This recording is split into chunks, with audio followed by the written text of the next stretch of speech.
அனைவருக்கும் அதி அற்புதமான காலை வணக்கம். உங்களின் ஒருவன் பி சுரேஷ்குமார். தினம் ஒரு திருக்குறள். இன்றைய திருக்குறள் அதிகாரம் கல்லாமை. அளவறிந்தார் நெஞ்சத்து அறம்போல் நிற்கும் களவறிந்தார் நெஞ்சில் கரவு. குறள் எண் 288. குறளின் விளக்கம்: அளவறிந்து வாழ்கின்றவர்கள் நெஞ்சில் என்றும் அறம் தாங்கி நிற்கும். களவறிந்து நெஞ்சில் வாழ்கின்றவர்கள் நெஞ்சில் என்றுமே வஞ்சம்தான் நிற்கும் என்கிறார் வள்ளுவர். உதாரணத்துக்கு சொல்லணும்னா, வாழ்க்கையில அறத்தை போற்றி அறத்தை பின்பற்றி அளவறிந்து வாழ்பவர்கள் என்றைக்குமே அவர்கள் மேன்மையான வழிக்கும் உயர்ந்தவர்களாக திகழ்வார்கள். அறம் அவர்களை காத்து நிற்கும்.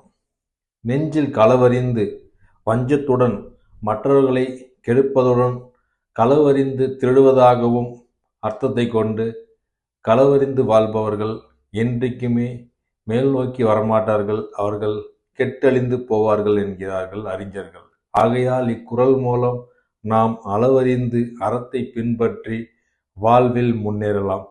மீண்டும் திருக்குறள்: அளவறிந்து நெஞ்சத்து அறம்போல் நிற்கும் களவறிந்து நெஞ்சில் கரவு. திருக்குறள் கற்போம், வாழ்வில் உயர்வோம். நன்றி, வணக்கம்.